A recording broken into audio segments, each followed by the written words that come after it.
ఒకప్పుడు ద్రాక్ష తోటలకు కేర్ ఆఫ్ అడ్రస్, ఇప్పుడు మాల్స్ కు అడ్డ. అతిపెద్ద జాతీయ రహదారి అయిన నేషనల్ హైవే 44 ఇక్కడ నుంచి వెళ్తుంది. హైదరాబాద్ కు సైతం చేరువలోనే ఉంటుంది అదే కొంపల్లి మున్సిపాలిటీ. ప్రస్తుతం జిహెచ్ఎంసీలో విలీనమైన మున్సిపాలిటీలో ఇది ఒకటి. ఇక్కడ ప్రజలు ఏమనుకుంటున్నారు, ఇక్కడ చరిత్ర ఏం చెబుతోంది, ఇప్పుడు చూద్దాం. జిహెచ్ఎంసీలో విలీనమైన మున్సిపాలిటీల్లో కొంపల్లి ఒకటి. కొంపల్లి మున్సిపాలిటీ మేడ్చల్ మల్కాజిగిరి జిల్లా పరిధిలో వస్తుంది.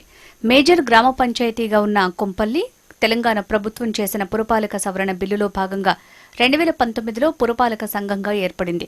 కొంపల్లి 17 చదరపు కిలోమీటర్ల విస్తీర్ణంలో ఉంది. ఒకప్పుడు నగరం శివారు ప్రాంతంగా ఉన్న ఈ ఏరియా ఇప్పుడు అత్యంత రద్దీగా ఉండే ప్రాంతాల్లో ఒకటిగా మారిపోయింది. ఒకప్పుడు ఈ ప్రాంతం ద్రాక్ష తోటలకు ఎంతో ప్రసిద్ధి చెందింది. ప్రస్తుతం ఈ ప్రాంతంలో భూముల ధరలకు రెక్కలొచ్చాయి. దీంతో అపార్ట్మెంట్లు, విల్లాలు, మల్టీప్లెక్స్లు ఏర్పడ్డాయి. 2011 జనాభా లెక్కల ప్రకారం పురపాలక సంఘం పరిధిలో ఉన్న జనాభా మొత్తం 22,377 మంది కాగా అందులో 11,306 మంది పురుషులు, 11,071 మంది మహిళలున్నారు. 12,550 గృహాలున్నాయి. ఇది పరిపాలన పరంగా 2 రెవెన్యూ వార్డులుగా విభజించబడింది. ఇది జాతీయ రహదారి 44కి ఆనుకుని ఉంది. ప్రస్తుతం కొంపల్లి మున్సిపాలిటీ 2 వార్డులుగా ఏర్పడింది. దీనిపై స్థానికులు తీవ్ర అసహనం వ్యక్తం చేస్తున్నారు. కొంపల్లి పేరుకే అభివృద్ధి అని, ఎక్కడ సమస్యలు అక్కడే ఉన్నాయని వారు చెప్తున్నారు. గ్రామ పంచాయతీగా ఉన్న సమయంలోనే ఇక్కడ మంచి అభివృద్ధి జరిగిందని, మున్సిపాలిటీకి మారిన తర్వాత అభివృద్ధి కుంటుపడిందని, ఇప్పుడు కార్పొరేషన్లో విలీనమైతే పరిస్థితి ఏంటని వారు ప్రశ్నిస్తున్నారు. ముఖ్యంగా ఇటు రహదారుల సమస్యలు, మంచినీటి కొరత, డ్రైనేజీ సమస్యలు ఎక్కువగా ఉన్నాయి. ప్రస్తుతం జీహెచ్ఎంసీలో విలీనం ఆయన పక్షంలో ట్యాక్సులు పెరుగుతాయేమోనని ఆందోళన వీళ్లలో కనిపిస్తోంది. తమ మున్సిపాలిటీకి ఏం చేస్తారో స్పష్టమైన హామీ ఇవ్వాలని కూడా వారు కోరుతున్నారు. నగర శివారు ప్రాంతాలు జీహెచ్ఎంసీలో విలీనమయ్యాయి. దీనికి సంబంధించి అధికారికంగా కూడా ప్రభుత్వం కూడా గెజిట్ని అయితే ఇప్పటికే విడుదల చేయడం జరిగింది. అయితే ఇప్పటికీ మున్సిపాలిటీలు, కార్పొరేషన్లు ఉన్నవన్నీ కూడా జీహెచ్ఎంసీగా విలీనమైన తర్వాత ఇక్కడ అభివృద్ధి వీళ్ళు ఏం కోరుకుంటున్నారు, గతంలో ఎలా ఉండేది, ఇప్పుడు ఏం కోరుకుంటున్నారనే అంశాన్ని ప్రస్తుతం మనం కొంపల్లి మున్సిపాలిటీ, వాస్తవానికి ఇదంతా కూడా కొంపల్లి మున్సిపాలిటీకి సంబంధించిన వాళ్ళ దగ్గర ఉన్నాం. ఇక్కడ ఎన్ని వార్డులుగా విభజించడం జరిగింది, అలాగే వీళ్ళు ఏం కోరుకుంటున్నారనే అంశాన్ని ప్రస్తావిద్దాం. సార్, ఏంటి ప్రధానంగా ఇక్కడ కొంపల్లి మున్సిపాలిటీ గతంలో ఏ విధంగా ఉండేది, ఇప్పుడు ప్రస్తుత పరిస్థితి ఏంటి? గతంలో కొంపల్లి మున్సిపాలిటీ కుత్బుల్లాపూర్ నియోజకవర్గంలో అంతర్భాగంగా ఉండి ప్రధానంగా పరిపాలన సాగించేది. కుత్బుల్లాపూర్ నియోజకవర్గంలో గతంలో మనకి ఒక 8 డివిజన్లతో పాటుగా ఒక కార్పొరేషన్, నిజాంపేట కార్పొరేషన్, 2 మున్సిపాలిటీలు, దుందిగలు, కొంపల్లి 2 మున్సిపాలిటీలు ఉండేవి. ఈ కొంపల్లి మున్సిపాలిటీకి వచ్చేసరికి 36,000 ఓటింగ్ ఉండేది. ఈ 36,000 ఓటింగ్ని ఇప్పుడు 2 డివిజన్లుగా విభజించారు. గతంలో ఇదే కొంపల్లి మున్సిపాలిటీలో 18 మంది కౌన్సిలర్లు ఉండేవారు. స్థానికంగా ఏ సమస్య వచ్చినా కానీ ఆ కౌన్సిలర్కు ప్రతి వార్డుకు ఒక సూపర్వైజర్ ఉండేవారు. మనం నిలబడిన పార్కు కూడా ఒక మనిషిని ఇక్కడ పెట్టి పొద్దున్న నుంచి సాయంత్రం వరకు వాటరు ఇట్లాంటివి. ఇప్పుడు జిహెచ్ఎంసీలో కలిసిన తర్వాత అసలు ఎవరికి చెప్పాలో, దానికి ఒక లోకల్గా ఒక డీసీ ఆఫీస్ ఎక్కడ ఉంటుందో, జోనల్ ఆఫీస్ ఎక్కడ ఉంటుందో, హెడ్ ఆఫీసు ట్యాంక్ బండి దగ్గరికి వెళ్ళి చెప్పుకోవాల్సిన పరిస్థితికి వస్తుంది. ప్రధానంగా ఇక్కడ పూర్తిగా వీరు చేసేటప్పుడు కూడా వీళ్ళు ప్రధానంగా ఎవరిని అడిగి చేయాలి, ఇక్కడ స్థానికంగా ఉన్న కాలనీ ప్రెసిడెంట్లు కానీ, లోకల్ లీడర్ అభిప్రాయాలు కానీ, ప్రజానికో అభిప్రాయాలు తీసుకొని చేసే పరిస్థితి ఉండాలి. ఇప్పుడు సైంటిఫిక్గా లేకుండా ఇష్టం వచ్చి అధికార వికేంద్రీకరణ జరగాల్సిన పరిస్థితుల్లో అధికారికి పూర్తిగా కేంద్రీకృతం చేసి ఒక చైర్మన్, ఒక 18 మంది కౌన్సిలర్లు ఉండే ఒక మున్సిపాలిటీని మీరు సడన్గా తీసుకొచ్చి 2 కార్పొరేటర్ల కింద విభజించి చేశారు. ఎవరి అభిప్రాయం తీసుకోకుండా చేసేసినప్పటికీ ఈ రెండిట్లో దూలపల్లి ఇప్పుడు ఒక డివిజను, కొంపల్లి ఒక డివిజన్ చేశారు సార్. దీంట్లో 27,000 ఓట్లు కొంపల్లి డివిజన్లో ఉన్నాయి, 7,500 ఓట్లు దూలపల్లి డివిజన్లో ఉన్నాయి. ఇది ఎట్లా అసలు అంటే వార్డుల వారీగా కూడా సమతుల్యం పాటించాలా? ఆ ఓటర్లు ఎంతమంది ఉండాలా, దానికి ప్రజానీకం ఎంతమంది ఉండాలా, దాని సైంటిఫిక్గా గ్రౌండ్ లెవెల్లో తిరిగి మీరు ఏమన్నా చేసి ఉంటే కనుక ఈరోజు పెద్ద ఎత్తున ప్రజానీకం దగ్గర నుంచి ఇన్ని ఫిర్యాదులు వచ్చేవి కాదు, ఎవరి దగ్గర నుంచి ఇంత పెద్ద నిరసన వ్యక్తమయ్యేది కాదు. ఆ తర్వాత మీకు పరిపాలన విషయం చూసుకుందాం. లోకల్గా ఒక వార్డు సూపర్వైజర్కి ఒక స్ట్రీట్ లైట్ కానీ, లేకపోతే ఇంకోటి కానీ రోడ్డు మీద మరమ్మతులు కావచ్చు, ప్యాచ్ వర్క్లు కావచ్చు, ఏమన్నా చెప్తే గతంలో దాని మంది జరిగే పరిస్థితి ఉండేది. ఇప్పుడు దీనికి చెప్పడానికి కూడా ఈ ఆఫీసులు ఎక్కడ పెడతారు, ఇంకో ఆఫీస్ ఎక్కడ ఉంటుంది, దానికి ప్రత్యేకంగా అధికారం, దానికి జిహెచ్ఎంసీ అనేసరికి ప్రధానంగా చాలా నిబంధనలు ఉన్నాయి. 2 కిలోమీటర్లకి 3 మాత్రమే స్వీపర్లు ఉండాలి ఈ పారిశుద్ధ్య కార్మికులు. దానికి చాలా 1,00,000 రూల్స్ ఉన్నాయి. మాకు అట్లా కాదు, ఒక 2 కిలోమీటర్ల పరిధిలో గతంలో 11 మంది స్వీపర్లు ఉండేవారు. అందుకని పట్టణం అంతా కొంచెం నీట్గా పెట్టుకొని పరిపాలన సజావుగా సాగేది.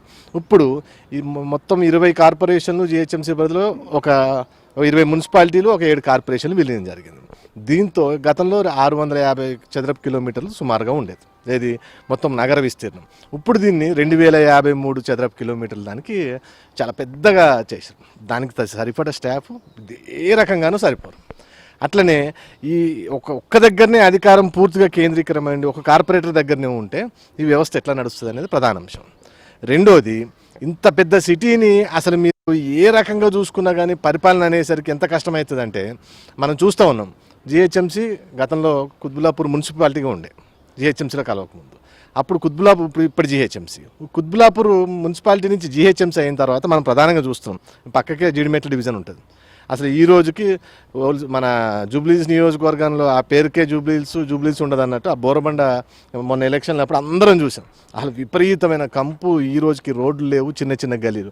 అదే పరిస్థితి ఇక్కడ జీడిమెట్ల డివిజన్లోనే ఉంటుంది, సూరారం డివిజన్లోనే ఉంది, సుభాష్ నగర్ డివిజన్లోనే ఉంది. అంటే మీకు ఇంత బ్రహ్మాండంగా ఉన్న మున్సిపాలిటీని తీసుకెళ్లి జిహెచ్ఎంసీలో కలిపి ఆ మురుక్కు పనులు మళ్ళీ కలిపి ఎటువంటి అభివృద్ధి జరగదు అనేది మా అభిప్రాయం. దీన్ని పూర్తిగా మేము వ్యతిరేకిస్తున్నాం. ఒకవేళ నిజంగా మీరు చేయదలుచుకుంటే ఇక్కడ ప్రజల అభిప్రాయాలు, స్థానికంగా బస్తీ లీడర్లు ఉంటారు, అట్లనే కాలనీ అసోసియేషన్ ప్రెసిడెంట్లు ఉంటారు, దానికి ఒక పాలక వర్గం ఉంటుంది. ఎవరిని అడగకుండా ఇష్టం వచ్చినట్టు విభజించేసి ఈరోజు పాలన మంత్రం కేంద్రీకృతం చేసి మొత్తానికి ఈ వ్యవస్థను బస్టే పరిస్థితి వచ్చింది అనేది మా అభిప్రాయం సార్. రైట్, ఒకసారి జిహెచ్ఎంసీ అక్కడ ఉన్న సమస్యలే పరిష్కరించలేని పరిస్థితి. ఇంత పెద్దగా మారిన తర్వాత ఇప్పుడు ఇక్కడ సమస్యలు తీరుతాయని భావిస్తున్నారా? ఖచ్చితంగా అది జరగదని భావిస్తున్నాం. ఎందుకంటే ఇప్పుడు మనకు తెలిసింది జిహెచ్ఎంసీలో ఆల్రెడీ శానిటేషన్ స్టాఫ్ కొరత ఉంది, ఎవ్రీవేర్ స్టాఫ్ కొరత ఉంది. అది ఇప్పుడు మా మంచిగా మున్సిపాలిటీకి కొత్తగా నిర్మించుకొని అంత అభివృద్ధి పదంలో జరుగుతున్న కొంపల్లి మున్సిపాలిటీని జిహెచ్ఎంసీలో కలపడం అనేది మా ప్రజల యొక్క అభిప్రాయం అయితే మాత్రం ఖచ్చితంగా జరగదనే. ఎందుకు అంటే అక్కడ మీకు స్టాఫ్ది అక్కడ ఉన్న కొరతనే మీరు ఫుల్ఫిల్ చేయలేకపోయినారు. మా దగ్గరకు వచ్చి మీరు అది కలిపి ఏ రకంగా మీరు మమ్మల్ని డెవలప్మెంట్ పరిధిలో తీసుకెళ్తారని చెప్పేసి అనుకోవాలి. And many of the questions assurance ఏమిస్తున్నారు అసలు మమ్మల్ని మున్సిపాలిటీ నుంచి జిహెచ్ఎంసీలో కలిపి వాట్ కైండ్ ఆఫ్ డెవలప్మెంట్, అసలు డెవలప్మెంట్ ఏ పరంగా మీరు అష్యూరెన్స్ ఇవ్వగలుగుతారు? మా ప్రజల అభిప్రాయం కానీ ఎక్కడ కానీ ఏమి తీసుకోకుండా మీరు ఇట్లా ఏకాభిప్రాయంతో ఒక నియంతలాగా తీసుకెళ్లడం, కలపడం అనేది చాలా బాధాకరమైన విషయం. ఇది ప్రజల యొక్క రైట్స్ని మీరు అది చేస్తున్నారు. మా జిహెచ్ఎంసీలో ఒక్కొక్క కాలనీకి ఒక్కొక్క మున్సిపల్ శానిటేషన్ పర్సన్ని పెట్టుకొని ఇంత క్లీనింగ్ యాక్టివిటీస్ చేస్తేనే ఏదైనా ఇప్పటికీ మీకు జిహెచ్ఎంసీలో గార్బేజ్ రిలేటెడ్ అది మీరు సాల్వ్ చేయలేకపోయారు. మీరు హౌకమ్ ఇన్ని మున్సిపాలిటీలను కలుపుకొని మీరు మళ్ళీ గార్బేజ్ని ఎక్కడ అక్యుములేట్ చేస్తారు? ఇవన్నీ మీరు చెప్పాల్సిన బాధ్యత మీకు ఉన్నది. మీరు ఇలా ఏకాభిప్రాయంతో వెళ్ళిపోయి మీ అంతలో మీరే ఇట్లా చేసేస్తే కనుక ప్రజలు తీవ్ర ఇబ్బందులు పడే అవకాశం ఉన్నది. ప్లీజ్ మీరు అర్థం చేసుకొని మా మున్సిపాలిటీని మళ్ళీ మున్సిపల్ లాగానే ఉంచి మాకు జిహెచ్ఎంసీలో కలపకుండా మీరు ఏదైతే జిహెచ్ఎంసీలో కలపాలి అనుకుంటే కనుక దాని ప్రయోజనాలు, దాన్ని ఏ విధంగా మీరు మమ్మల్ని అష్యూర్ చేస్తారు, డెవలప్మెంట్ తీసుకెళ్తా అని చెప్పేసి ఇవన్నీ మీరు మాకు సమాధానం చెప్పాల్సిన అవసరం ఉన్నది. ఇప్పుడు జిహెచ్ఎంసీ పరంగా చూసుకుంటే ఇంత విశాలంగా మారిన తర్వాత, విస్తీర్ణం పరంగా పెరిగిన తర్వాత ఒకటిగా ఉంటే చాలా కష్టం, పరిపాలన చాలా ఇబ్బందులు ఎదుర్కొనే పరిస్థితి. 2గా లేదా 3గా చేస్తే బాగుంటుందని మీరు భావిస్తున్నారు? అంటే ఇది నిజంగా, ఎందుకంటే ఇప్పుడు మనం అసలు ఈ ముఖ్యమంత్రి గారి నిర్ణయాలు కావచ్చు, ప్రభుత్వ నిర్ణయాలు, ఇక్కడ కమిషనర్ గారు కానీ ఎట్లా దీన్ని చేశారో ఈ రోజుకి అర్థం కాని పరిస్థితి. ఎందుకంటే ఇప్పుడు జిహెచ్ఎంసీకి ఆల్రెడీ 5,500 కోట్ల రూపాయలు అప్పు ఉంది. దీన్ని ప్రధానంగా ఏం చేసినారు, ఇప్పుడు మళ్ళా ఈ శివారు ప్రాంతాలన్నీ కలిసిన తర్వాత కేవలం హౌస్ ట్యాక్స్ రూపంలో 800 కోట్ల రూపాయలు అదనంగా ఆదాయం వచ్చే పరిస్థితి ఉంది. ఇప్పుడు గతంలో ఈ 5,500 కోట్లు ఈ శివార్లో ఉన్న ఈ ప్రాంతాలన్నీ కలిపి 20 మున్సిపాలిటీలు 7 కార్పొరేషన్లు మొత్తం కలిపి ఈ డబ్బంతా కేంద్రీకృతం చేసుకొని కేవలం అప్పుల్లోంచి బయటపడడానికి మాత్రమే జిహెచ్ఎంసీ కలిపింది. ప్రజలకు అదనపు భారం 800 కోట్ల రూపాయలు సుమారుగా పడుతుంది. దానివల్ల ప్రయోజనాలు ఏమి ఉండట్లేదంటే ఎంత దారుణం సార్. అసలు ప్రజల అభిప్రాయం తీసుకోకుండా ఇష్టానుసారంగా చేసేసి అట్లనే ఇప్పుడు ట్యాక్స్ల రూపంలో వచ్చేది 800 కోట్లతో పాటుగా అడిషనల్గా పాతవి 1200 కోట్లు, అంటే 2,000 కోట్ల రూపాయలు ఆదాయం. దాని గురించి ఈ పర్మిషన్లు, జిహెచ్ఎంసీకి పర్మిషన్ల రూపంలో గతంలో ఏంటంటే 3 ఫ్లోర్ల వరకు కొంపల్లి మున్సిపాలిటీలు ఉన్నాయి, అంతకన్నా ఎక్కువ ఫ్లోర్లు కట్టుకోవాలనుకుంటే హెచ్ఎండిఏ పర్మిషన్ తీసుకోవాల్సి వస్తుంది. ఇప్పుడు అట్లా పూర్తిగా కేంద్రంలో జిహెచ్ఎంసీ పర్మిషన్ రావాల్సి వస్తుంది. ఈ పర్మిషన్ల రూపంలో 2,000 కోట్ల రూపాయలు అదనంగా మళ్ళీ రాబోతుంది. కేవలం సైంటిఫిక్గా దీన్ని ఒక ఏ ఆలోచన లేకుండా తీసుకెళ్ళి దాన్ని కలిపేసి ఆదాయం కోసమే తప్పించి ఇంకా ఎట్టి పరిస్థితుల్లో ప్రజలు ఎట్లన్నా పోనీయండి, మీరు ఎట్లన్నా చావండి, మాకు మాత్రం ఆదాయం కావాలన్నది మాత్రమే ఈరోజు చేస్తున్నట్టుగా కనిపిస్తుంది సార్ నాకు. మీరేం చెప్తారు? ఇప్పటికే అనాలోచిత నిర్ణయంగా దీన్ని అయితే భావించవచ్చా? మున్సిపాలిటీ కోరుకుంటున్నామండి మేము. ఈ ట్యాక్సులు అన్నీ పెరగడం వల్ల చాలా భారం అవుతుంది అందరికీ. మున్సిపాలిటీ కోరుకుంటున్నాం మేము. ఇంకా స్థానిక సమస్యలు అనేవి చాలా వరకు కూడా ఇంకా ఇప్పటికీ పెండింగ్లు ఉన్నాయి, ఏది జిహెచ్ఎంసీ పరిధిలో. ఇప్పుడు ఇక్కడికి మారిన తర్వాత ఈ సమస్యలు అనేవి ఇంకా పెరిగే అవకాశం ఉంటాయి. దానివల్ల అనేక కొత్త ఇబ్బందులు కూడా రాజకీయ పరంగా రావచ్చు, లేకపోతే సామాజిక పరంగా కూడా వచ్చే అవకాశం ఉంటుంది. దీన్ని ఎలా క్లియర్ చేయాల్సిన అవసరం ఉంటుందంట? అసలు చాలా సమస్యలు ఉంటాయి సార్. ఇప్పుడు జిహెచ్ఎంసీలో అసలు పెండింగ్ కంప్లైంట్సే కొన్ని వందల కంప్లైంట్స్ ఉంటుంటాయి ప్రతిరోజు. ప్రతిరోజు ఈ వందల కంప్లైంట్లు క్లియర్ చేయడానికే జిహెచ్ఎంసీలో తగినంత స్టాఫ్ లేరు. అని ఇక్కడికి వచ్చేసరికి అసలు మీరు ఏ రకంగానూ వారు చేసే పరిస్థితి ఉండదు. దానికి ప్రధాన కారణం చెప్తున్నాను మీకు. ఎందుకంటే నేను ఇప్పుడు ఈ స్వీపర్ల విషయంలోనే చిన్న ఎగ్జాంపుల్ చెప్పాను మీకు.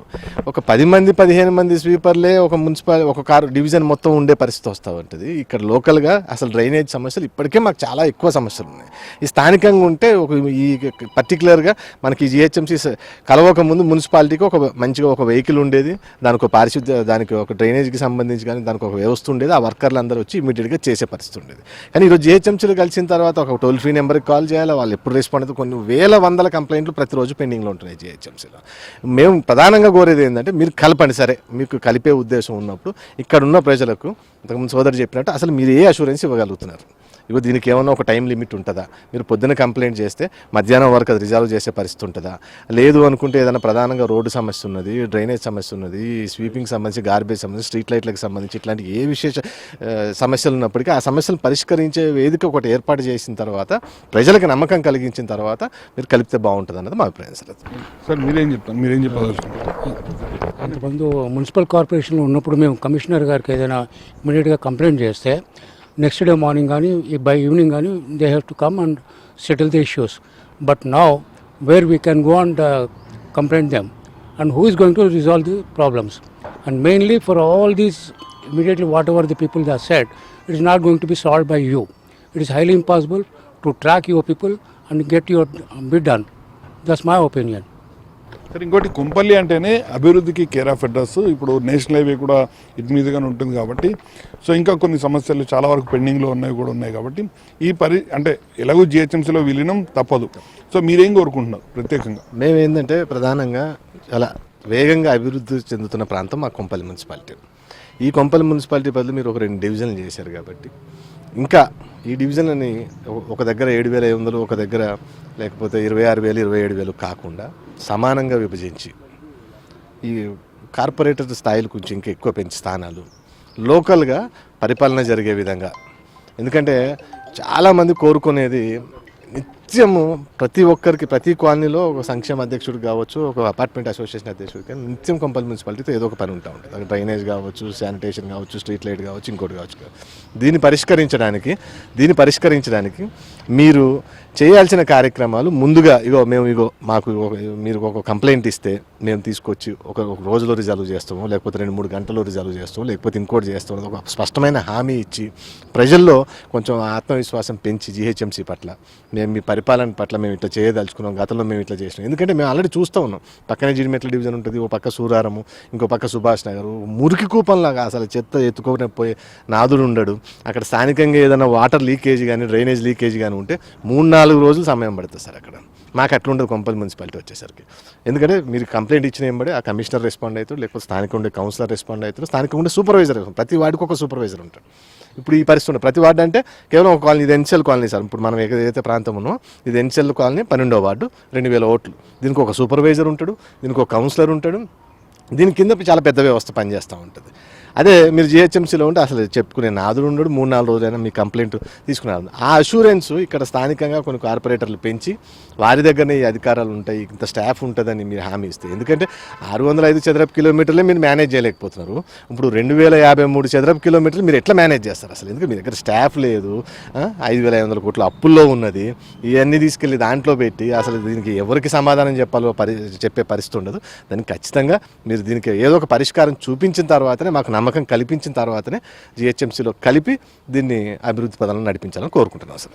మొత్తానికైతే కొంపల్లి మున్సిపాలిటీకి సంబంధించిన వాసులైతే చాలా స్పష్టంగా చెప్తున్నారు. జిహెచ్ఎంసీలో విలీనానికి సంబంధించి అనేక అనుమానాలని వాళ్ళంతా కూడా వ్యక్తం చేస్తున్నారు. జిహెచ్ఎంసీ పరిధిలో ఉన్న సమస్యల్ని పరిష్కరించలేని పరిస్థితి, అలాంటిది తమ దగ్గర పరిష్కారానికి సంబంధించి ఎలాంటి హామీ లభిస్తుంది అనే దానిపైనే మున్సిపాలిటీ విలీనం చేయాలి అనేది అయితే వీళ్ళంతా కూడా డిమాండ్ చేస్తున్న పరిస్థితి అయితే కనిపిస్తుంది. వీడియో జర్నలిస్ట్ రవితో RKHM TV కొంపల్లి మున్సిపాలిటీ దగ్గర నుంచి. జీహెచ్ఎంసీలో చేరికపై కొందరిలో ఆశలు ఉన్నాయి. నగరంతో పాటు తమ ప్రాంతం కూడా అభివృద్ధి బాటలో పయనిస్తుందని ఆశాభావంతో ఉన్నారు.